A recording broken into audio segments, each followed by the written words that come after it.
Retiro, que nos va a exponer acerca de lo que no nos contaron sobre el terrorismo. En la milicia realizó la mayor parte de sus actividades como oficial de inteligencia y también fue profesor de los comandos de las Fuerzas Armadas en inteligencia militar, historia y estrategia militar. Trabajó para el Directorio de Estrategia Política y Planes del Comando Sur de los Estados Unidos.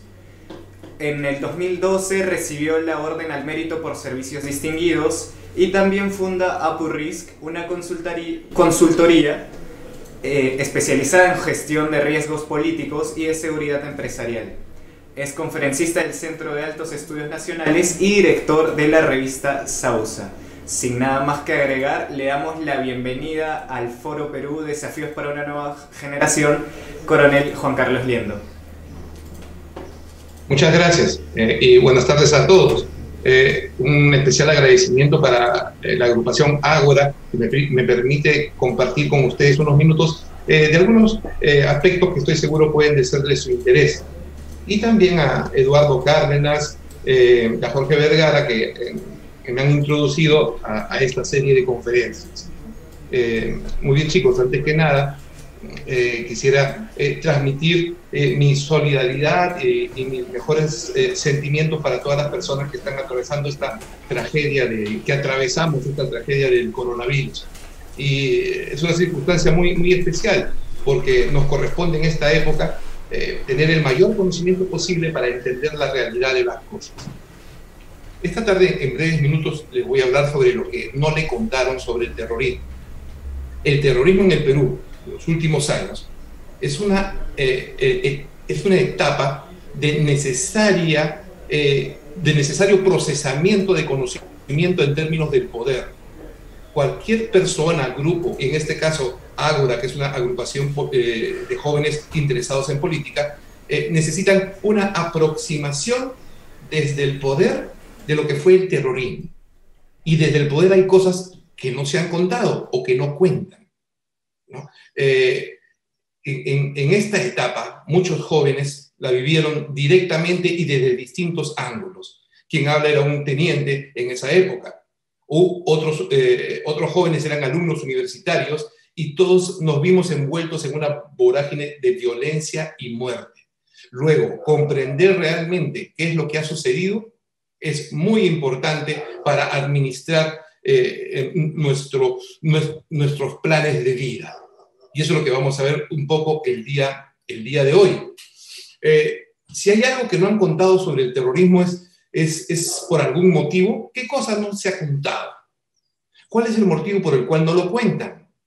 ¿Y cuál es el resultado de lo que hoy no se ha podido contar o no se puede hablar directamente? Estos 4 puntos es lo que vamos a tratar en esta tarde. Y vemos que en el Perú existieron 2 organizaciones terroristas, tanto Sendero Luminoso como el MRTA. A partir de ello, es muy importante entender que se ha formado toda una narrativa que quiere reemplazar a la realidad.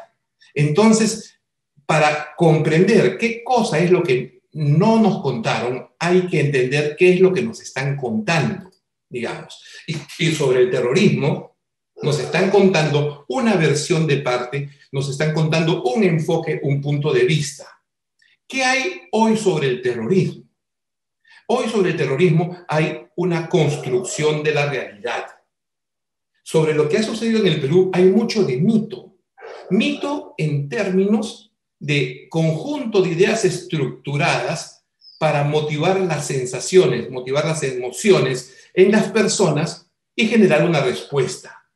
Los mitos fueron la primera forma de organizar el poder previo a la barbarie del hombre de piedra. Posteriormente, el mito fue siendo reemplazado por la religión o por el conocimiento de la ilustración, como parte del desarrollo y de la evolución humana. Hoy, con la narrativa política, estamos regresando nuevamente al culto del mito.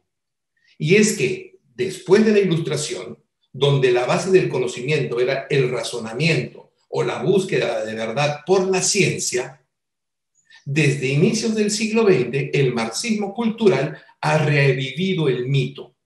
Ustedes seguro lo conocen, o las referencias más cercanas es George Sorel o Antonio Gramsci e incluso Mariátegui, que apelan a la necesidad del mito como parte de construir la realidad y construir una nueva realidad.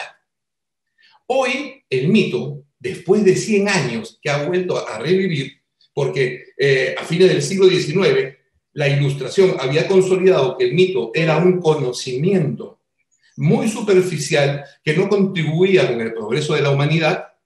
El mito es revivido nuevamente por el marxismo cultural de inicios del siglo XX y hoy adquiere la forma de narrativa política y está definida como tal en la narrativa académica más moderna como la herramienta para describir eventos y circunstancias sin que se requiera la verdad histórica. Eventos y circunstancias sin que se requiera la verdad histórica. Luego, con ello se crea una realidad con coherencia. Esto es toda una tesis y una explicación que es muy reconocida en círculos académicos sobre un profesor de la Unidad Hebrea de Jerusalén, Shaul Chenaf.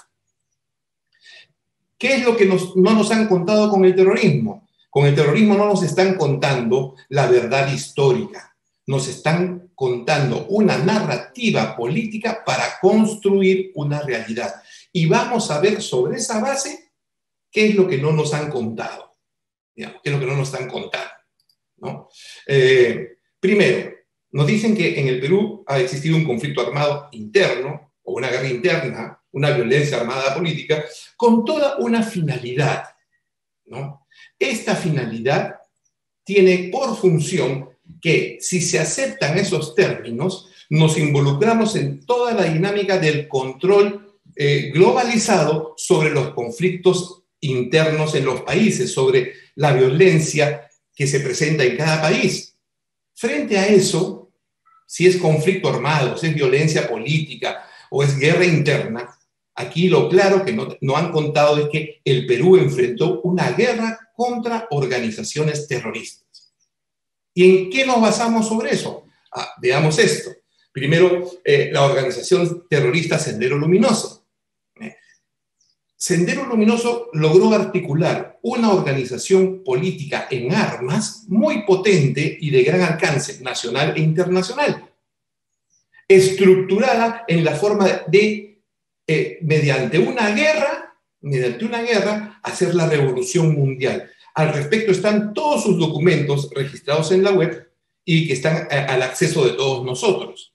La referencia inmediata es que esta organización declaró la guerra al Estado peruano a través de un documento, parte de la estructura doctrinaria de su poder, para lo cual iba a conducir una guerra popular prolongada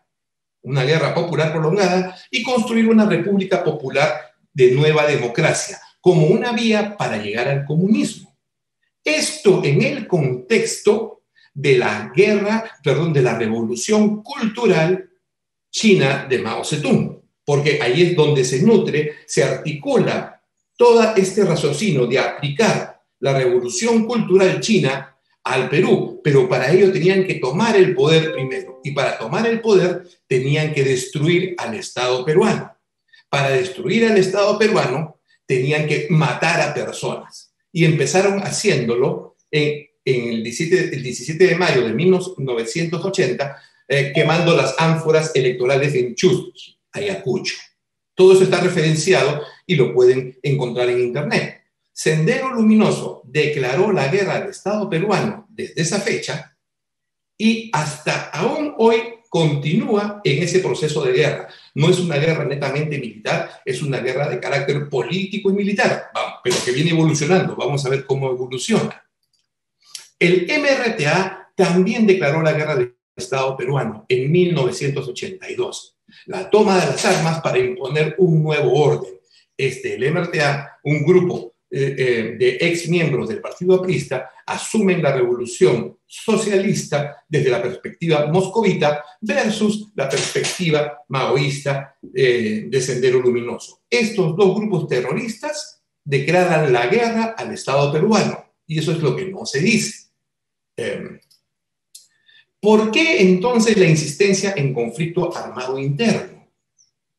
Si se acepta que el Perú sucedió un conflicto armado interno, entonces se aplica el título 1 del artículo 1 del protocolo 2 adicionales a los convenios de Ginebra, que señala las fases o requisitos fundamentales en el ámbito de aplicación de esta legislación internacional, y considera 3 aspectos fundamentales: que se desarrolle en territorio de una parte contratante, o sea, que existan partes, y esas partes tienen que ser fuerzas armadas. Sendero Luminoso en ningún momento se allanó a esta parte, tampoco el MRTA. Estos grupos deberían estar organizados bajo la dirección de un mando responsable. El mando del Sendero Luminoso siempre fue y sigue siendo clandestino. Solo capturado Abimael Guzmán no reconoció, por la doctrina misma de su guerra revolucionaria, ser un mando responsable. Y por último, estas fuerzas deberían ejercer dirección del mando responsable sobre una parte del territorio, un control total que les permita realizar operaciones militares sostenidas y concertadas. Solo con estos pasos, con estos requisitos, se podría acceder a los convenios de Ginebra y un reconocimiento internacional sobre lo que sucedió en el Perú. Estos conceptos no aplicaron a la realidad. Entonces el Perú enfrentó una guerra contra organizaciones terroristas. Sus integrantes son delincuentes terroristas, al punto de vista del derecho internacional. Siempre queda la duda de quién define lo que es un terrorista. Hay múltiples formas de aproximación a ese concepto, pero sí queda bien en claro que no aplica para un grupo alzado en armas de la manera como se desarrolló la presencia del Sendero Luminoso y del MRTA. Veamos qué otra cosa no contaron, ¿no? Como los dirigentes y los miembros del Sendero Luminoso fueron carcelados como delincuentes, entonces esta denominación son delincuentes terroristas. Para 1995, la casi totalidad del Comité Central de Sendero Luminoso fueron encarcelados y fueron juzgados. ¿Qué otro aspecto no han contado? No han contado. Fue una guerra interna dentro de una dictadura, un aspecto muy importante. Los 3 presidentes, los 3 gobiernos en los cuales se desarrolló esta guerra contraterrorista, desde 1980 hasta el 2000, fueron gobiernos legítimamente elegidos y reconocidos internacionalmente. Tampoco se especifica esta parte, digamos. Otro aspecto fundamental. Los integrantes de las organizaciones terroristas son luchadores sociales, son personas que luchaban por la justicia, por la igualdad, porque en el Perú existe injusticia, existe desigualdad, existe corrupción. ¿En ese sentido son luchadores sociales? No, en ese sentido no son luchadores sociales. Son organizaciones terroristas influenciadas y que nacen a partir de los conceptos marxistas de la revolución armada para la toma del poder. Ok, pero ¿cómo verificamos estos aspectos sobre si son luchadores sociales o si son terroristas? ¿Dónde está la diferencia? Para eso, aproximémonos a unas referencias fundamentales. Tenemos aquí 3 reportes de los Estados Unidos, ¿no? La Fundación Rand de marzo de 1990 y sesiones del Congreso norteamericano de marzo de 1992 y de septiembre de 1992, después de la captura de Abimael Guzmán. 1990, elección de un nuevo gobierno. Marzo de 1992, situación muy crítica. Y septiembre del 92, captura de Abimael Guzmán. ¿Qué dicen estos documentos? Estos documentos básicamente señalan que el Perú era un Estado fallido, que se encontraba fuera del sistema económico global, incapaz de ganar a Sendero Luminoso, policía inexistente, no había liderazgo, Fuerzas Armadas incapaces, corruptas. Sendero Luminoso tenía la victoria de manera inminente. Sendero Luminoso se iba a expandir en la región. Y se hablaba de una intervención militar de los Estados Unidos, ¿no? Y una intervención internacional también sobre el territorio peruano. Esto está escrito en estos documentos. Aquí el punto importante es de dónde sale esta información. Esta información viene de periodistas, académicos y miembros de ONGs. No había referencias directas desde el gobierno nacional. Y aquí surge un cambio, ¿no? Aquí surge un cambio a partir de esta posición y documentación, ¿no? A partir de 1992, no existen otros documentos que expliquen de manera racional cómo se derrotó a las organizaciones de Sendero Luminoso y del MRTA, cuando antes se decían que todo estaba fallido y todo estaba perdido. No se explica cómo disminuyó el narcotráfico, porque también era parte de lo que decían estos documentos. Tampoco explican cómo se recuperó el principio de autoridad del Estado. Tampoco se explica cuáles fueron las consideraciones políticas de la recuperación económica. Solo quedó una narrativa. El gobierno y las Fuerzas Armadas fueron violadores de derechos humanos. ¿Qué tantos violadores de derechos humanos? Las Fuerzas Armadas. Solo hay una referencia oficial, detallada y documentada, ¿no?, sobre el accionar de las Fuerzas Armadas, particularmente del Ejército, en la época del terrorismo, ¿no? Esto es necesario contrastarlo sobre la narrativa de que los militares son o asesinos o violadores de derechos humanos. ¿Qué no te han contado? Que las Fuerzas Armadas no son ni asesinos ni violadores de derechos humanos. Son defensores de la patria. ¿Y cómo verificamos y cómo vemos ello? Digamos, ¿no? El Ejército tuvo que asumir una serie de tareas en las zonas controladas por el terrorismo, que implicaban el control de muchas actividades, incluso el trabajo colectivo, la organización política, la economía local y restablecer el principio de autoridad del Estado. La presencia de la Iglesia fue muy importante. El Ejército tuvo muy relaciones cercanas con la Iglesia, con los sacerdotes y monjas que tuvieron el valor de quedarse en las zonas más complicadas, a pesar de que muchos de ellos fueron muertos por Sendero Luminoso. En la foto estaba un oficial, uno de mis compañeros, una clase más que yo. Después que se tomó esta foto, en las siguientes 2 semanas, murió en un atentado, murió en una emboscada de Sendero Luminoso. Su cuerpo lo despedazaron.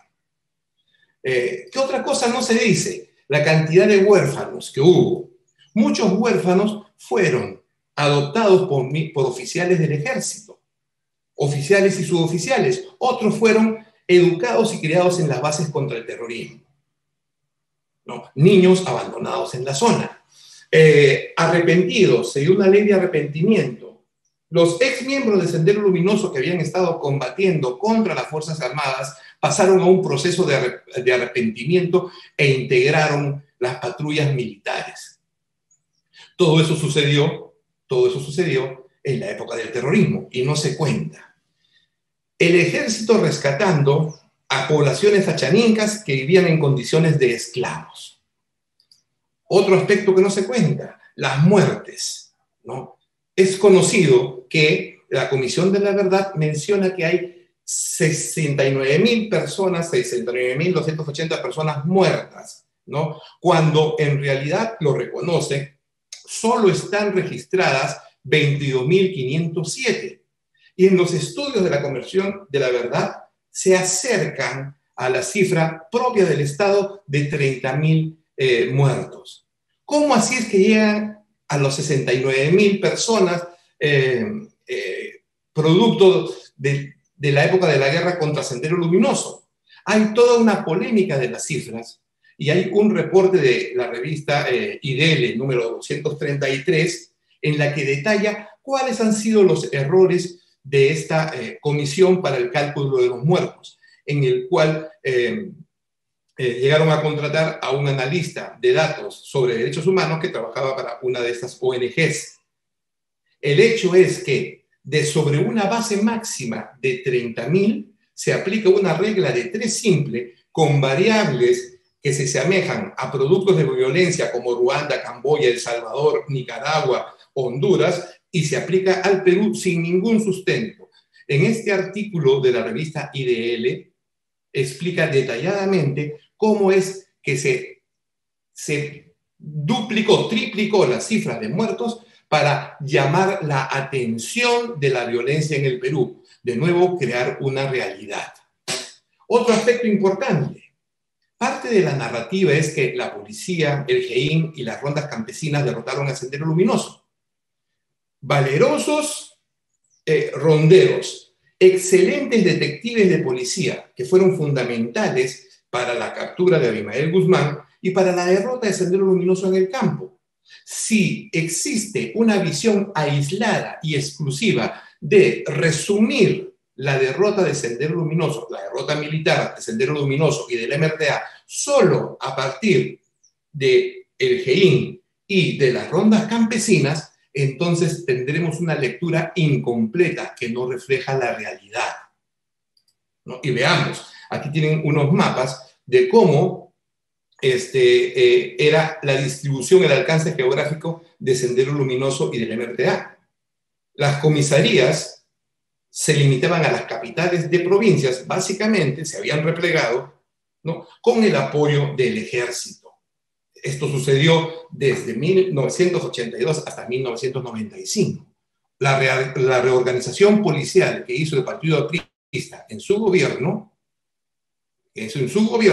afectó seriamente las capacidades de la policía, pero solamente existe esa narrativa como condiciones de victoria. Rondas campesinas y GEIN. Múltiples aspectos para comprender la participación de las Fuerzas Armadas del Ejército sobre el terrorismo, separación del terrorismo del narcotráfico, la cantidad de patrullajes registrados. Vamos a ver ahorita un cuadro. 1.022.722 reportes de patrullas militares que están en los archivos del Comando Conjunto de la Fuerza Armada, desplegados en toda la amplitud del territorio nacional. No se tomaron en cuenta para la Comisión de la Verdad. Y aquí están por años. Por ejemplo, en 1985, 23.000 reportes de patrullajes. En 1994, 94.000. En 1992, 101.000 reportes de patrullajes al año, sin contar el empleo de las fuerzas especiales, sin contar la movilización para desastres naturales, para luchas contra el narcotráfico o la guerra del CENEPA. Aspectos que deberían contarse. Rondas campesinas. En un valle, un teniente, un alférez, un subteniente de 22, 23 años, podía controlar 7, 8 o 10 comunidades campesinas, dentro de las cuales se formaban las rondas. Y en cada comunidad campesina, las rondas eran entrenadas, seleccionadas y controladas por el ejército, en un número de 30. Se agrupaban en bloques de 5, 150 para las operaciones militares a nivel compañía. Y cuando se juntaban 2 o 3 valles, se llegaban a juntar y a organizar el empleo de 600 personas de las rondas campesinas. Esto no hubiera sido posible sin la participación del ejército en ese momento. ¿Por qué no se cuenta la verdad? ¿Quiénes no la cuentan? Y acá hay un aspecto importante. Y regreso a esta parte. Toda la explicación y todas las conclusiones arribadas razonablemente en estos reportes de 1992 y que definían la situación en el país, quedaron limitados a una sola narrativa. Sendero Luminoso, el MRTA, fueron derrotados por la brutalidad de las Fuerzas Armadas y por las violaciones de derechos humanos. Esa es la narrativa que queda. ¿Quién la dice? ¿Y de dónde la expresan? Periodistas, académicos del tema y miembros de ONGs. Si ellos reconociesen o hubiese existido algo razonable similar para explicar la victoria de Sendero Luminoso, la victoria de las guerras sobre Sendero Luminoso y la MRTA, hubiesen tenido que corregir sus conclusiones y reconocer que había error, porque aquí están en estos reportes muy detalladas las consideraciones sobre lo que pasaba en el Perú. Escribir de la misma manera que escribieron qué es lo que estaba fallando, escribir qué es lo que había solucionado el problema, hubiera implicado que la visión internacional desde los Estados Unidos de las ONGs hubiera implicado que estaban equivocadas y que tenían profundos errores. Por ello es que hoy se insiste en crear una nueva realidad sobre la base de un conflicto armado, que es una narrativa política para la construcción de social de la realidad. Y por último, ¿no? ¿Cuál es el resultado el día de hoy de lo que no te contaron? Hoy estamos en el proceso de la construcción de una memoria histórica donde ONGs, grupos de periodistas asociados y organismos internacionales le otorgan oxígeno a una organización que está en vías de desaparición para otorgarle protagonismo político. Incluso un candidato el día de hoy expone que uno de sus principales operadores de la campaña política de hoy está encargado de los problemas mineros y de los problemas de los campesinos en el Ande, pudiendo identificarse a este señor operador como parte de un frente de reactivación de Sendero Luminoso.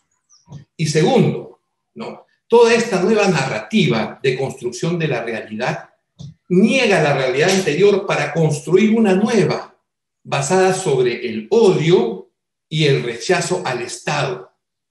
Una narrativa anarquista que llama a la violencia de los jóvenes el día de hoy y que se mueve exclusivamente sobre la base de mitos y narrativas políticas. Lo que no te contaron del terrorismo en el Perú es un desafío que hoy se vive y que va a generar muchas complicaciones en el futuro. Es necesario que los jóvenes hoy comprendan la dimensión real de lo que ha sucedido para poder aprender de nuestra historia y que no se repitan los mismos errores. Evitar oponerse a la legalidad de este movimiento terrorista en el Perú es indispensable porque es un proceso que no ha terminado. Los organismos internacionales como la Unión Europea, Estados Unidos, países como Estados Unidos, Canadá, Japón y Australia continúan considerando hoy a Sendero Luminoso como una organización terrorista internacional. Conociendo los aspectos que no nos contaron, que no te contaron, podremos obtener conocimiento para llegar a la verdad, que es lo único que nos puede hacer libres. Esto sería un poco los conceptos que he querido vertir y estoy a su disposición para cualquier pregunta, cualquier consideración. En ese caso, muchísimas gracias, Coronel Juan Carlos Liendo. Vamos a pasar a la sección de preguntas. La verdad es que nos han dejado muchísimas en la plataforma de Menti, sin embargo, solamente vamos a escoger algunas. La primera pregunta es: la Comisión de Verdad y Reconciliación, en su informe, victimizó al terrorismo dando cifras inexactas e involucrando a las Fuerzas Armadas. ¿Cómo recuperar la verdadera historia y canalizarla para los jóvenes? Muy buena pregunta. Bueno, eso es un desafío para la generación de los jóvenes. El problema del terrorismo en el Perú ha sido desde el comienzo y continúa siendo una dinámica nueva, cambiante y en plena mutación. La Comisión de la Verdad, como bien lo acaban de mencionar, está sumamente desprestigiada en los hechos. Su composición y las conclusiones generales a las que arribaron, la forma de trabajo, digamos, los ha deslegitimado. ¿Qué hacer? Hay que volver a estudiar la historia con metodología, con ciencia, con metodología, con ciencia y con responsabilidad. Y es algo que tienen que hacer hoy los jóvenes. ¿Por qué no se ha hecho? Porque desde la caída del muro de Berlín y más aún desde el año 2000 en el Perú, la producción académica ha sido monopolizada por las ONGs y organismos internacionales, encontrándose entonces los académicos ante el dilema de seguir una narrativa de lo políticamente correcto y por sobre la verdad, porque para las personas que tienen hoy el poder, la realidad es una construcción social y estamos sujetos a esa construcción social. ¿Qué hacer? Los jóvenes tomar el liderazgo y volver a las raíces de lo que es la verdad histórica, estudiados con ciencia, con metodología, razonamiento y responsabilidad. Eso es lo que se tendría que esperar. ¿Qué cosa hacer? Muchas gracias. Y tenemos la siguiente pregunta que nos deja la audiencia, que es: ¿el terrorismo usó las diferencias sociales como medio para crear una narrativa para justificar su ideología genocida? ¿Hoy se podría dar una situación similar? Muy buena pregunta y definitivamente. A ver, lo que sucedió en el país en los años 80 y particularmente a partir de los 90 es muy similar a lo que está sucediendo el día de hoy. Solo que hoy estamos encerrados en nuestras casas por una pandemia. Hace 30 años no podíamos salir de las casas por la violencia terrorista. Una organización que desarrollaba una guerra, ¿no?, con una visión marxista cultural, porque tenía la función, la finalidad de establecer sucesivas revoluciones culturales según el modelo chino. ¿Qué teníamos en ese entonces? En ese entonces teníamos una violencia armada causando muertos, ¿no?, para poder instaurar una revolución cultural. Hoy, ¿qué vivimos?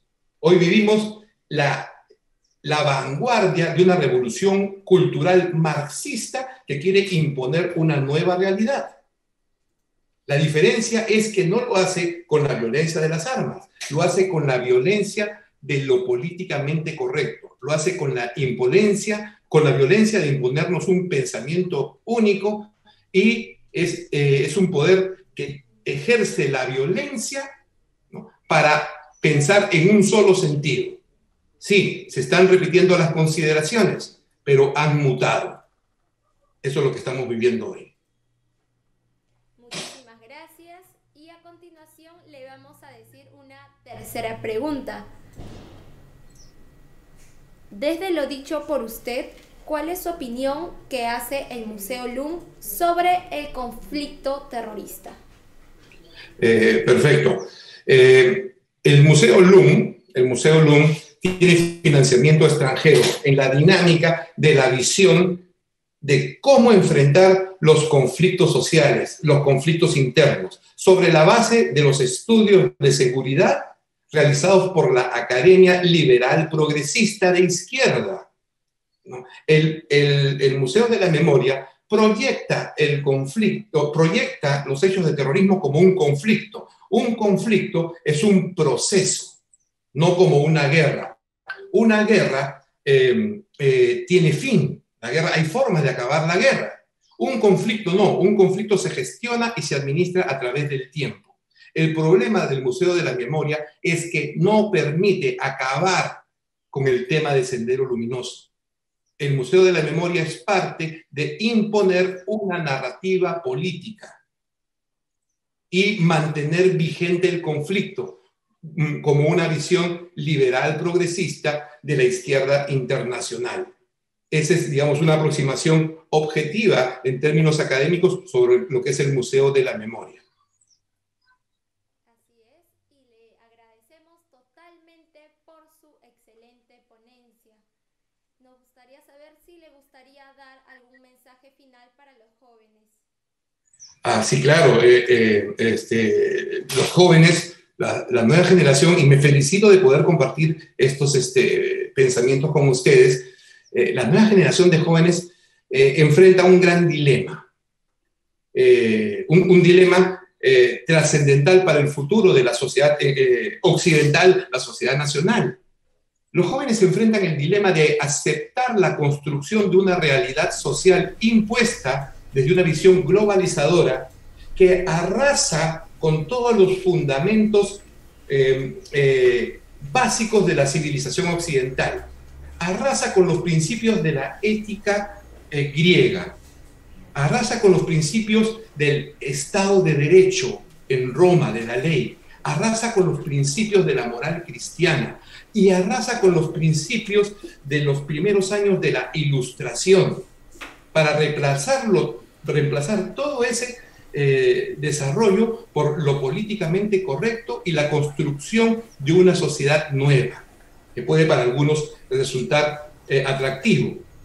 Los jóvenes tienen la oportunidad y la obligación de tomar partido. O van sobre la realidad concreta del hombre, que es una suma de errores a través del tiempo. El hombre es el hombre de hoy, el resumen de los errores cometidos a través de toda nuestra historia. Borrar nuestra historia nos regresa al estado de barbarie. Regresando al estado de barbarie, las sociedades son presa y serán esclavos de los grupos de poder. Los jóvenes hoy tienen un desafío para la libertad y los arengo a estar conscientes de ello y encontrar soluciones trascendentes en el tiempo. Ese sería el mensaje. Le agradecemos por su excelente ponencia, que nos ha mostrado el panorama general de todo lo que es el terrorismo. Sabemos lo mucho que tiene más por compartir y es por eso que queremos comprometerlo para los futuros proyectos de Ágora. Ya que para mí será un gusto total, sí. Ya, primero yo de usted, muchas gracias. Ya que continuaremos haciendo talleres, cursos, de todo lo que es el área de humanidades y queremos que nos pueda apoyar. Un abrazo para cada uno de ustedes, una felicitación al grupo de jóvenes que atiende esta conferencia. Su rol es muy importante en el futuro del país y está en sus manos. Las gracias a Ágora y a su disposición para siempre. Un fuerte abrazo. Muchísimas gracias, igualmente. Toda emergencia necesita héroes, de muchos. Y debemos estar listos, despiertos.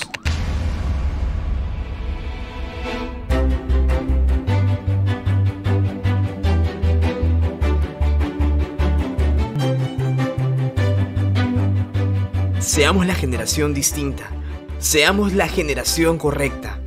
Foro Perú, desafíos para una nueva generación.